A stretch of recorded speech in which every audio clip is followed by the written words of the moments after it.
My name's Kent Morrell. I am running against Dr. Briggs in the primary on August 4th. I'm originally from Bristol, graduated high school in '88, came to UT and never left Knoxville. My wife, she came to UT the next year and she didn't leave either. We ended up getting married in 1990. We've got 4 adult children.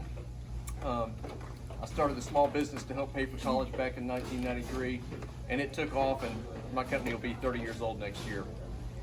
The 90s were great. My company grew exponentially, made tons of money, it was awesome. Wish I'd saved some of it. I was in a car accident on my son's 3rd birthday. It was September 22nd, 2000. Friday afternoon, about 4:30.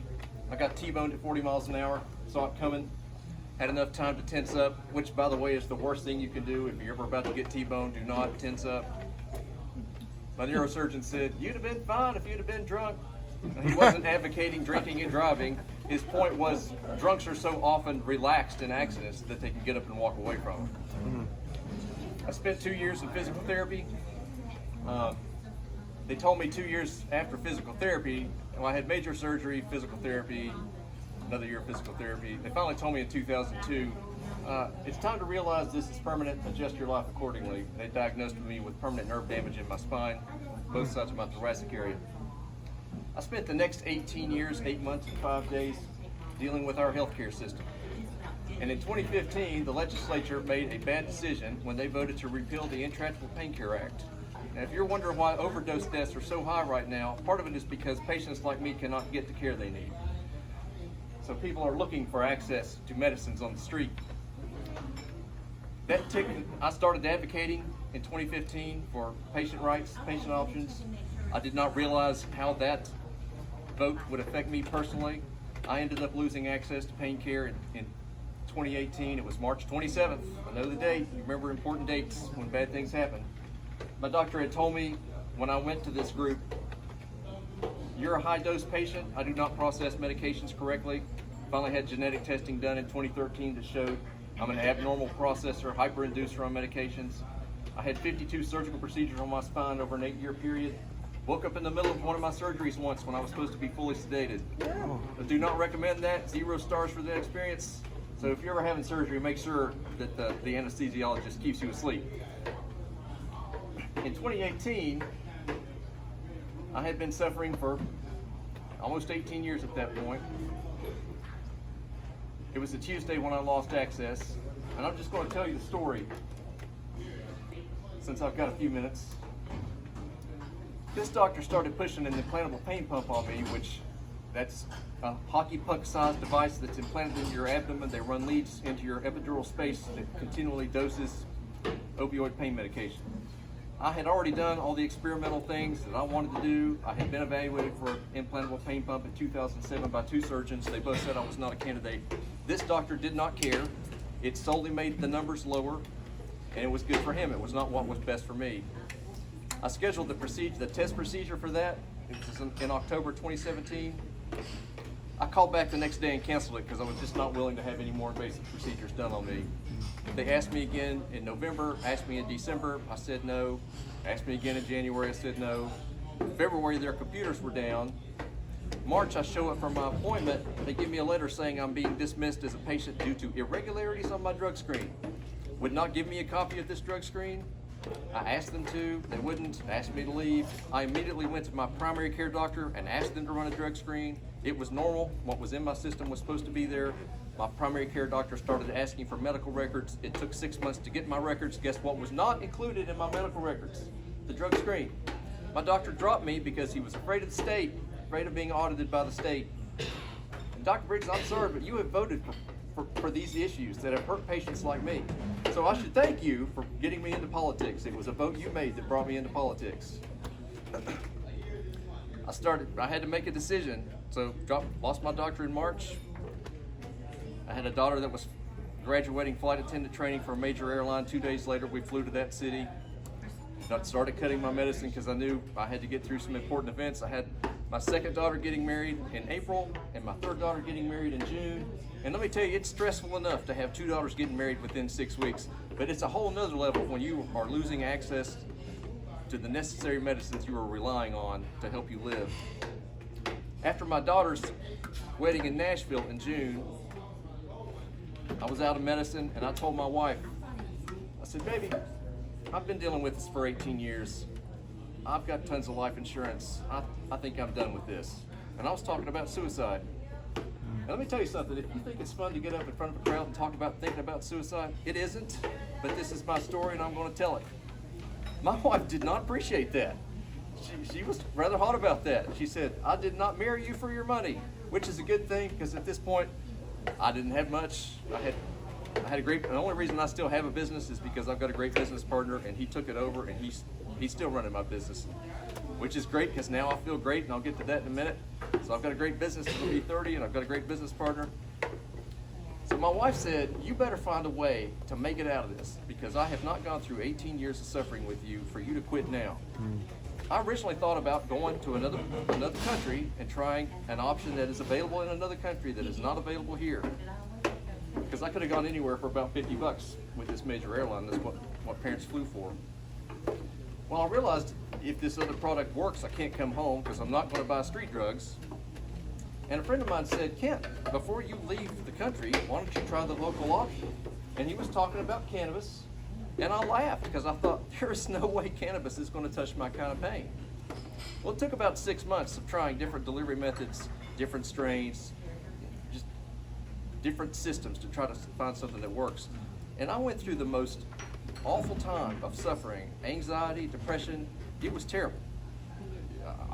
I used to dismiss people that complained about anxiety and depression until I experienced it myself. And I can tell you, severe anxiety and severe depression is worse than physical pain.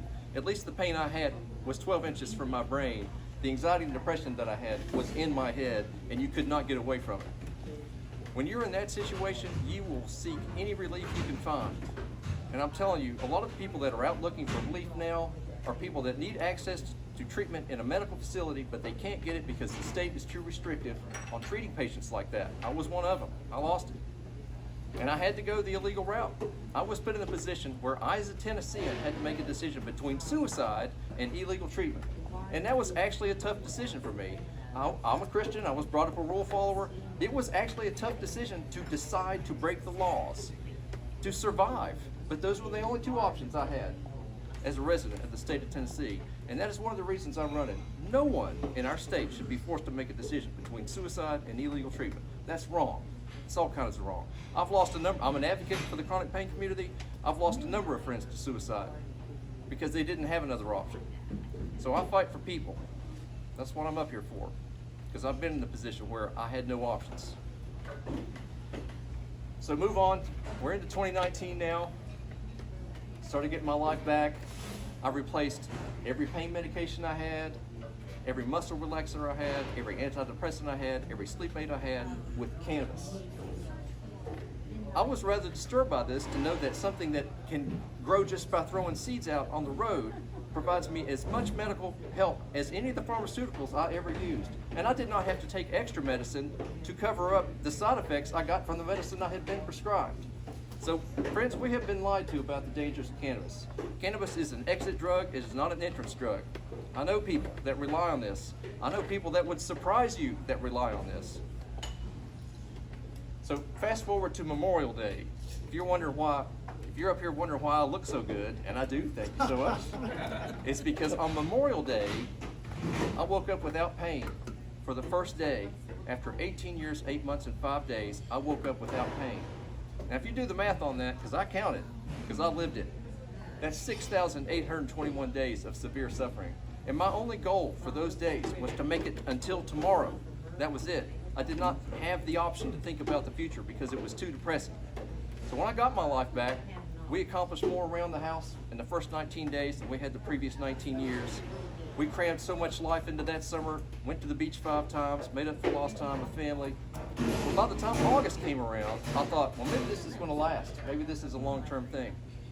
By the way, today is bonus day 1,113 since my Memorial Day miracle. And I count my days now.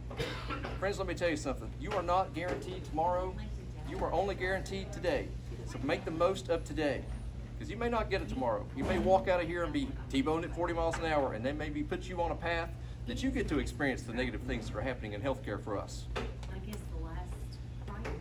So I decided in August, man, I need to do something about this. Too many people are suffering. What can I do? I need to run against somebody. I need to get into politics. Well, I like my state rep. That's Justin Lafferty. I did not want to run against him. Well, my frustration was with Dr. Briggs. I'm just going to tell you that. And I thought, I'm going to practice. He wasn't up 2 years ago. So I decided I need to practice for this race. So I was one of the 15 that ran for U.S. Senate 2 years ago. I'm happy, and I did that to practice for this race. I did everything myself, wrote my own speeches, did my own campaign finance reports to the FEC, wrote, travel arrangements, events. We campaigned from Murfreesboro to Bristol, made a ton of great connections with that, and I'm proud to say I did not come in last. I was 13th out of 15th, won the cost per vote category at $1.10 a vote. There was a man that ran in that race named George Flynn, put $4.9 billion of his own money in.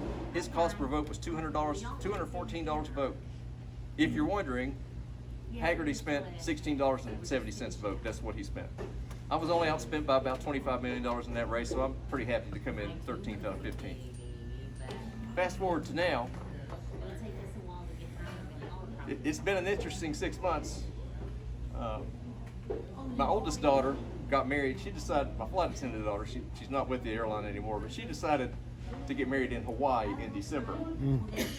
That was another stressful event because I'm anti-mandate, very anti-mandate. Well, the state of Hawaii was requiring proof of vaccination to attend an outdoor event. And I had a decision to make. I didn't want to get that stupid shot. I didn't. But I wanted to attend my oldest daughter's wedding too, and I didn't want to make it a political event. So I've got a friend that works at the CDC. I called her and said, which shot do you think's best? We talked about it, and that's called informed consent. If you want to get the shot, take the shot. Nobody should be telling you to take it though.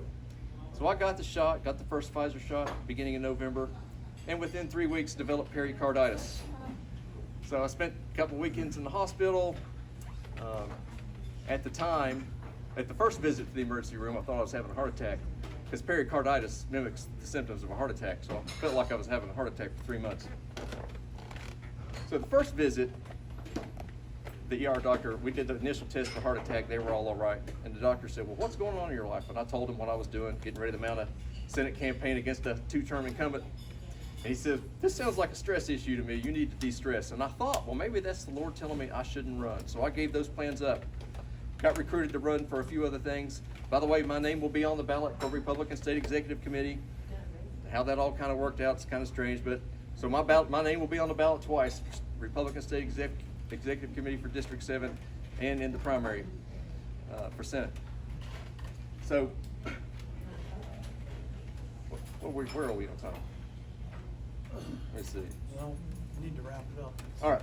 So anyway, that's my story. You can go to my website, kentmorrell.com. That'll take you, I've got a blog on pain. That'll take you there, or you can click on my campaign site. That'll take you there. I'm sure Dr. Briggs and I will get a chance to talk about issues, my issues, healthcare, financial responsibility. I'm sorry, I don't think we should have been given the Titans $500 million. I think that's a waste of money for the state of Tennessee. One of the things I did a radio show the other day, that's almost $100 per adult Tennessean. $500 million is how that works out. If the state believes that this is such a good idea for Tennesseans, then refund that $100 to the adults and ask the adults of Tennessee, do you want to invest in a stadium? Do an IPO for the stadium. Let Tennesseans be part owners in the stadium. I know Tennesseans right now that are having a hard time paying for gas and food. We don't need to be paying $500 million for a stadium in Nashville. So there's more. Love to talk to you again at some point. Thank you so much.